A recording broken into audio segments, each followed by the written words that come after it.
Okay, here's how Miro works. See, it's amazing. What's everyone doing at David's desk?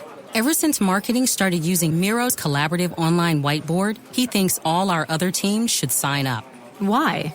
He says Miro's making his meetings disappear. And if every team gets on it, that means even less meetings. They're using Miro for brainstorms, mind maps, customer research. So could we use Miro instead of having another 100 meetings for every round of feedback? Yep. You can comment, react to ideas, even leave a recording on the board. And what about presentations? There are Miro templates for that. How do you know so much about Miro? I've actually been using it all along. I just used a Miro board to plan the best vacation. Okay, I'm on board. See how Miro users save up to 80 hours every year by meeting less and doing more. Get on board at Miro.com with 3 boards free forever. That's MIRO.com. This is Dream Power Radio, the place where your dreams turn into reality. Here is your host, Debbie Spector-Weissman. Hello, and welcome to Dream Power Radio.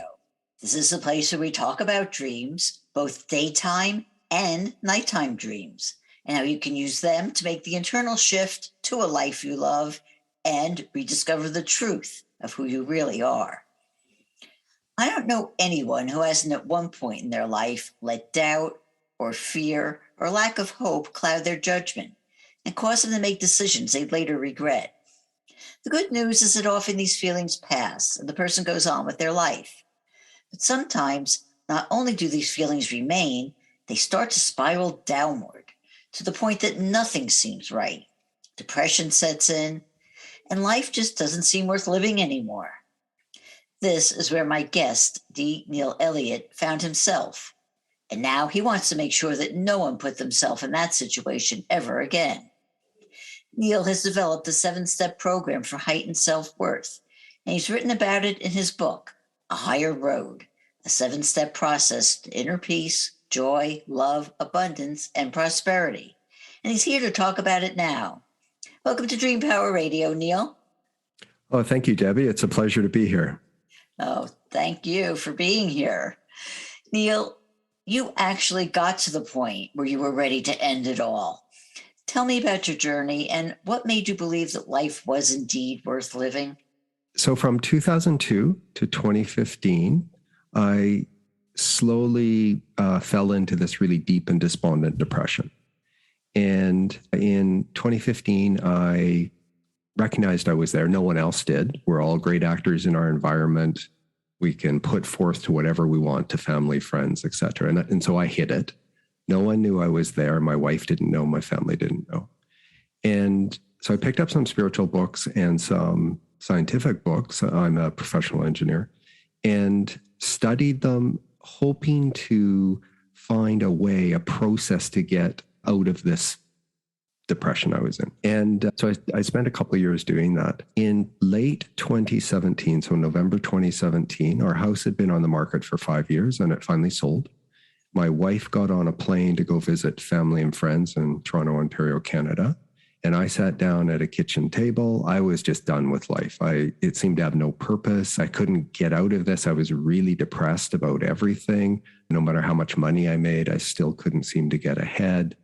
And I was very successful that way from a money perspective, but I just couldn't seem to get ahead. And so I sat down, I crafted my suicide note, and I planned out my suicide. And I decided that I would do that 3-4 months out. I wanted to say goodbye to family and friends before I pulled the trigger. And I wanted to get rid of all those things we collect and clutters up attics and closets so my wife wouldn't have to deal with it. But a week prior, some new information arrived. I found it in a fortuitous way, and it promised to liberate me from my thinking. And I was looking for anything. I had this, even though I grew up agnostic, I had this little nagging doubt that if I committed suicide, I'd go to a bad place. And so I still made the decision I was going to do it, but I was looking for any glimmer of hope to kind of hang on. And so what I did is I thought, okay, well, I'll study this material. I'll push out the date of my suicide, study this material. If it works, great. And if it doesn't, then so be it. And a year later, I woke up. My depression was entirely gone. I was full of inner peace and love and joy, and I felt totally prosperous and abundant. Now, nothing in my external environment changed, but it was entirely how I thought about it and how I thought about life that took me to this new place. And what I wanted to do was I wanted to share that with everybody. And I thought I'd get on the rooftops and shout it. That's what I wanted to do, but I knew I'd be looked at like an idiot for that. So it took me a couple of years to figure out the best way to do that is to write a book. So I wrote this book, and it's my story about how I created every event and every experience that came into my life that drove me to this deep, dark place. And then I share new knowledge. I'm going to call it truths. I share truths about our reality. I document a way that you can get out of it through this 7-step process. And I tell you, if you do this and you follow it, you can achieve this more abundant, peaceful, inner love, inner joy, life, that it's there for everybody. You just have to have a process to do it, and you need this new knowledge. And with those two things combined, and then your persistence and your dedication to the goal, you can achieve it. And I tell you, it's a magical place. Really is a magical place. Yeah, and I want to get into that in a while, but I want to get back to something you said at the beginning, which is that when you were in your depression, you kept it hidden. And in your book, it talks about your very loving relationship with your wife. Why couldn't you tell her? Why couldn't you share that with her? That's a good question. I think, it's something to do. I have two perspectives on this now. My human perspective is, it is totally to do with the ego. It is totally to do with feeling less than, feeling vulnerable, all of those things that, we don't like to, or I didn't want to feel as a human. And I didn't want to feel like I had let her down, which is erroneous thinking, because of course, if I committed suicide, that would have been a shock to her. But that's how I felt. Really and so letting her down. Yeah, really let her down. And so we rationalized these things. I said, well, she's better off without me. I'm not going to drag her down. I'm not going to cause her a miserable, like I was causing misery in our life, even with her, causing her to be upset because of, kind of just my behaviors that I had adopted. And so I thought, she's better without me. So that's why I didn't tell her. Now I look back and go, the ego is a tool of creation. And we can talk about this, but the ego is a tool of creation to help our soul learn the lessons it needs to learn. And so this is a process that we go through. It's divinely ordained. It's not to be judged. It's not to be criticized.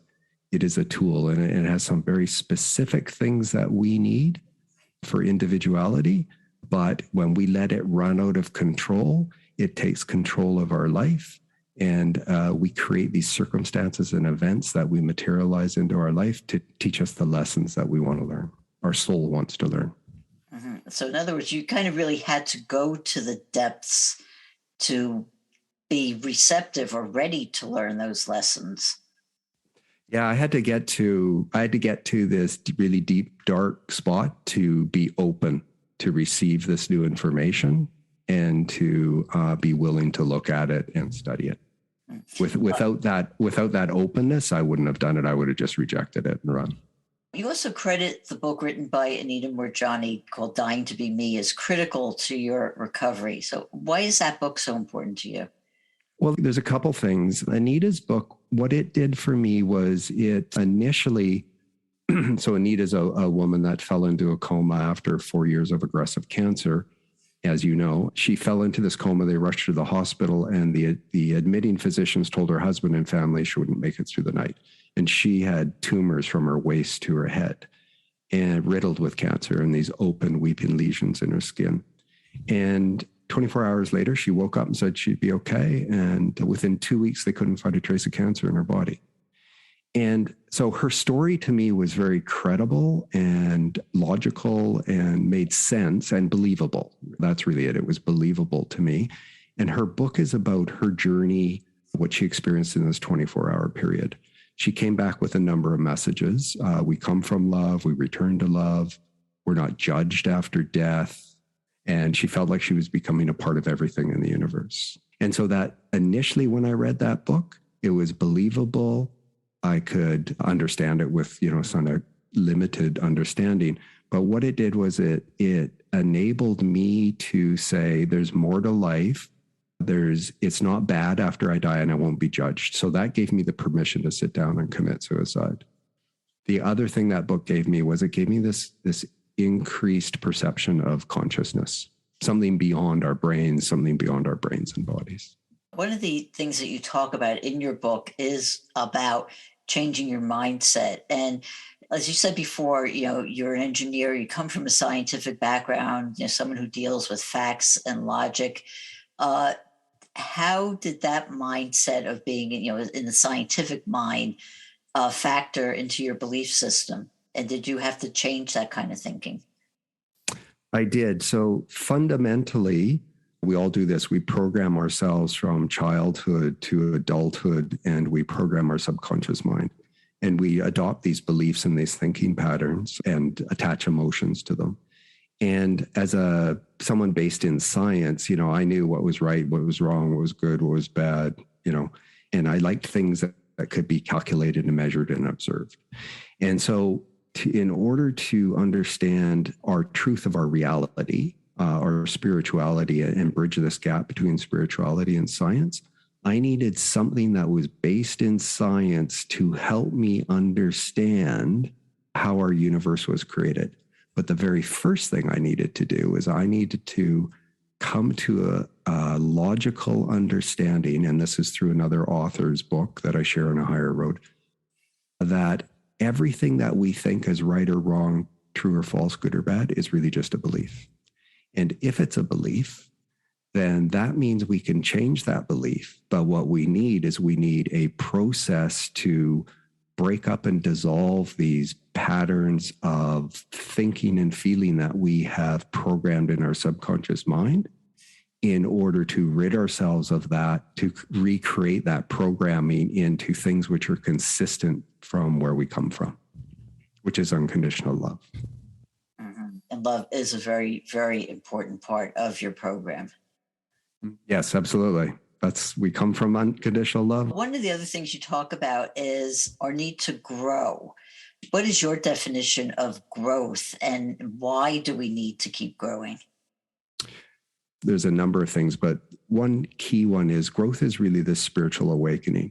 We come here, the ego is created at the time of conception. The soul is infused in the conception process, and the little I mind of ego is created at the same time. So the ego is a tool to create individuality out of the wholeness of the unity of the divine. So this creates individual souls, fragments of divine consciousness that's infused in your body. Your ego is created at the same time, and your ego uses the mechanisms of electromagnetism in its thinking and feeling. We think with electrical impulses in the brain. You feel with magnetic impulses in your nervous system.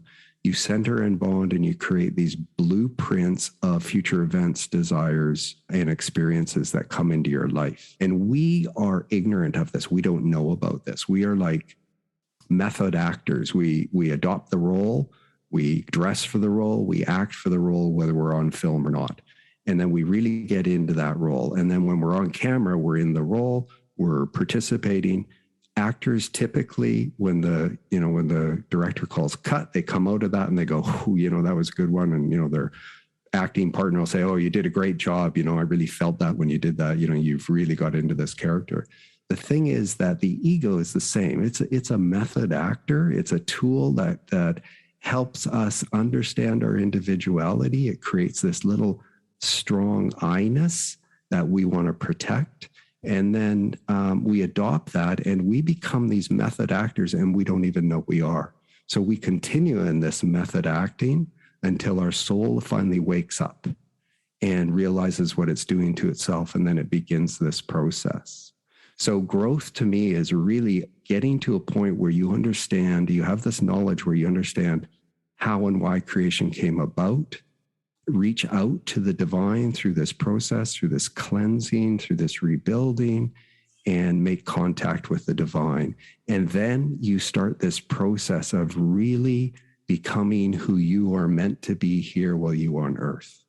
And you are here to, you're not here to please God. You're here to express God. You're here to express unconditional love to everyone. But we need this new knowledge, this new truth, and we need this process to do it. And when you do this, then you begin this spiritual growth and spiritual awakening. That was a long answer, I know. Oh, but it was a great answer. And on that note, we are going to take a break. We are talking about growth and mindset and love with author D. Neil Elliott, and we'll be right back.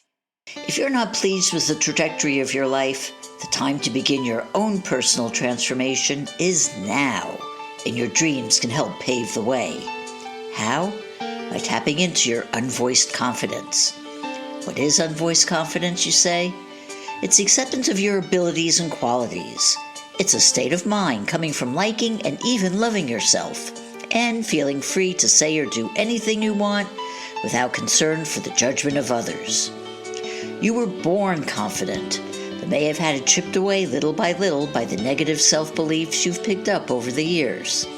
If you're looking for the heightened energy, clarity of thought, and the feeling of being more alive that comes from self-confidence, you can rediscover it by paying attention to your dreams. Need some help doing this? Go to my website, thedreamcoach.net, and sign up for my complimentary dream discovery session. I can help show you how your dreams can help you return to the confident person you were always meant to be. Again, go to thedreamcoach.net. thedreamcoach.net. Welcome back to Dream Power Radio with your host, Debbie Spector-Weissman. Yes, welcome back to Dream Power Radio. I'm your host, Debbie Spector-Weissman, and we're talking about creating your highest self with author D. Neil Elliott. Neil, I don't know if it's a part of your program or something that you advocate that's in your program, but it's writing a letter to yourself. Why do this? And what kinds of things would you put in this letter? Oh, that's a great question. And you do this near the beginning of the process, and you're given some guidance how to do this. But really what you're doing is you are marking how you really feel about life, and you're documenting it. And it's a letter only for you. It's not to please a God or share with your family or friends. And what you're going to do is you're going to go through this process, and you need to be really honest and truthful with yourself. So if you are really fed up with life and just would rather not be here, you need to document those kinds of things. And the reason is because you're going to seal it, you're going to put it away for a year. And when you follow this process, then a year later, you're going to wake it up, and you'll be able to have a foundation from where you started to where you are a year later. And I'll tell you, if you follow this process, you'll be in an entirely different place. So it is designed to be read at the end of a year. Yeah, absolutely. Go back and just check and see how your consciousness has changed. Okay. Do you advocate writing another letter at that point? You don't have to, but I'll tell you what happened to me after 13 months. So a year later, my suicide note was my letter. So a year later, my depression was entirely gone. I knew this, and I knew because my suicide note was my letter. But at the 13-month mark, I went into 2 meditations 2 days apart. And when you go through this process, you raise your human vibrational frequency of consciousness by impressing new brain cells with new knowledge, and they operate at a higher level at the top of your brain. And I went into this meditation, and the spiritual energy came in through my head, and it filled my entire body and then enveloped me in unconditional love. And it's an unconditional love which we don't have the human language to even describe. But I felt totally supported. I felt totally loved. I felt non-judged. I didn't care what ailments my body had. I didn't care what anybody had done to me in the past or what I had done. I felt totally supported. And I had 2 of those back to back. And when I had those 2 meditative experiences, I knew that what I had learned is our truth. I knew that what I had learned is what we will eventually, everybody will do at some point, this lifetime or another lifetime. And so I didn't need to write a letter. But what I do highly advocate is that you keep a journal. And all of these experiences you start documenting in your journal. So when you hit that little winter period of cycle where you're maybe not feeling the connection because you're at this low point, because we'll all go through these cycles. You can go back, you can look at this, and it just reinforces that note. Just keep up with the process. And eventually you will evolve again into your spiritual spring, and it'll be even better than it was before. Oh, wonderful. You touched a little bit there on meditation. I wanted to get into that because we talk a lot about meditation on this program. And I was struck by your meditation practice. So can you explain how you meditate and why this way of meditating works for you? Yeah, absolutely. So a little context, in the 90s, I picked up a bunch of different types of meditative practices. And I tried, 20, 30 different practices. And they all advocated meditating for, lower blood pressure, less anxiety, all these kind of great benefits that we talk about. The difference is when you learn this method and you learn this new knowledge, what I learned, which made more sense to me than any of those things, was the real true purpose of meditation. The true purpose of meditation is to make this connection back with the divine. And that meditative practice, that if you follow this process that you will learn how to do, is you need to get yourself into a totally relaxed state. So I use a recliner, and you get your head, you don't want to use any muscles supporting your body. So you just want to get in this relaxed state, and then you will learn how to stop all of your thinking, all of your thoughts. And I know people will say, no, you can't do that. And I can tell you that, yes, you can. It just takes practice and some dedication. And when you stop all your thoughts, our Creator is so spiritually refined and such a high vibrational frequency, it can't make itself known to you until you're going through this process. And before the Big Bang, our Creator's in silence and stillness and equilibrium, and it's these opposing impulses, which were torn apart at the time of the Big Bang. And we see them as electromagnetism.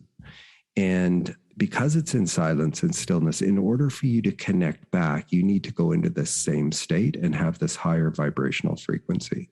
So as you go through this process, you start to reach out and you start to make this connection, and eventually you will start to feel this connection, and you'll feel the inflow of this spiritual energy.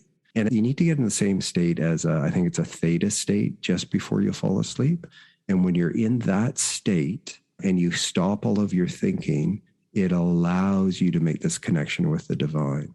So at the 7-month mark, for me, it started as this little opening at the top of my head about the size of the dime. I didn't know what it was. And eventually I figured out, as it grew, I figured out what it was. And it was, I was impressing new brain cells with new knowledge that operated this higher spiritual energy. Today, you could put a bowl over my head to the bottom of my ears, and that's how big the opening is on my head. And I have mutual and reciprocal communication and contact with the divine. And as soon as I go into a bit of silence and stillness, the divine will flow into me. It will inspire me. It may give me specific direction, maybe inspirational direction about what it is I should be doing for that moment or that day. It will help me whenever my ego jumps in and tries to take control of a conversation and help me to quell that ego. It's truly a magnificent process. And I tell you, your whole life changes and everything changes about you.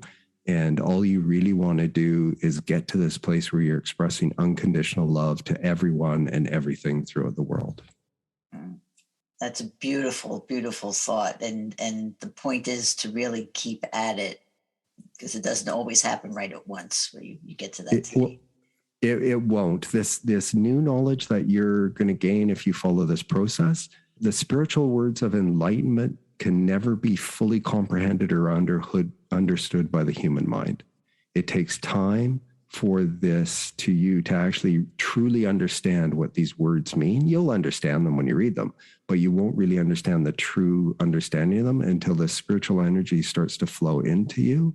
And then you get new insights, things that I read in the first year that I thought I understood. I'm in my 4th year of doing this. Every year, my understanding of, say, that same paragraph has just changed and evolved and deepened. And so, I can use the words, I can say the words, but the problem for people is that this method actor, this ego is in there, and the little I mind of ego that controls our lives. And it thinks it knows what I'm talking about, but I can tell you, it truly doesn't. Your soul has to gain mastery of your life. And when your soul gains mastery, it makes connection back with the divine, and your soul understands these words and this spiritual connection. Who are the people who you feel will be the ones who would be most to benefit from your program? Well, I think there's a couple of things. One is I never know, we can never judge the inner reality of another person. So someone who's really kind and affable and considerate may be an entire mess inside. And so, whether you're living on the street or in a mansion, whether you're ill or you're healthy, you're happy or depressed, this program will help everybody if they're open to it. But you don't know if you're going to be open to it until you actually read it and give it a go. So it would be great if everybody in the world read my book and make a decision for themselves. There's no right or wrong. I'm not, no one's judging you. It's just that if you're ready and you understand this process and you gain this new knowledge, it can totally transform your life. There's one thing, though, that you would like my audience to know about your program. What would it be? I think this is for anybody. And the world right now, the earth is under this new dispensation of energy. And we create individually these events and experiences that come into our lives. And when you understand the mechanics of how and why the universe was created, and then how we use these tools moment by moment, ignorantly and unknowingly and unwittingly to create these events and experiences, then you can also make this leap to understand that our collective consciousness creates these things as well. And what has been created will come into manifested form. It is a law of cause and effect. And so what we've already put in motion through our thinking and our feeling and our collective consciousness that's being fed by, the movies we watch and the news we listen to and the newspapers we read and the discussions we have will come into materialized form. So I suspect things are going to get way worse around this world. If you are interested in let me put it this way, all of the safety, the security, the peace, the love, the joy that you are looking for, I can tell you it's all inside of you. What you need to do is you need a process and you need this new knowledge to unlock it and bring it to the surface. You need to let your soul gain mastery of your life. And when you do, you will just enter this new phase of spiritual awakening. And no matter what's going on in the world around you, you will understand that all of it is for a reason to get us to this new state of a new era of love and peace throughout the world and to transform all of us. But there's going to be a bunch of things that are going to scare a lot of people, in the next few years. And but none of it, quite frankly, none of it's bothering me at this point because I know where we're going. I totally understand that. I can't believe we have really covered a lot of territory, but we're almost out of time. I just have time for this final question. How can people find out more about you and your book? Okay, so the book is called A Higher Road, Cleanse Your Consciousness to Transcend the Ego and Ascend Spiritually, a 7-step process to inner peace, joy, love, abundance, and prosperity. It's by D. Neil Elliott. The website is dneilelliott.com. An easy way to get there is ahigherroad.com. And the book is available wherever books are sold globally, in ebook form, Kindle, Apple, Nook, Kobo, or in hardcover or in paperback. And Amazon, Amazon's just a really quick and easy way to get all of those things. So, well, Neil, thank you so much for being on Dream Power Radio today. Well, thank you so much. I very much appreciate it. And it was a pleasure having this conversation with you. We've been speaking about finding your highest self with author D. Neil Elliott. I hope you've enjoyed today's program. If so, please hit that subscribe button so you don't miss out on any future episodes. Until next time, this is Debbie Spector-Weissman saying, sweet dreams, everybody. You've been listening to Dream Power Radio with your host, Debbie Spector-Weissman. For more information on Debbie or to sign up for her newsletter, go to dreampowerradio.com. This has been Dream Power Radio.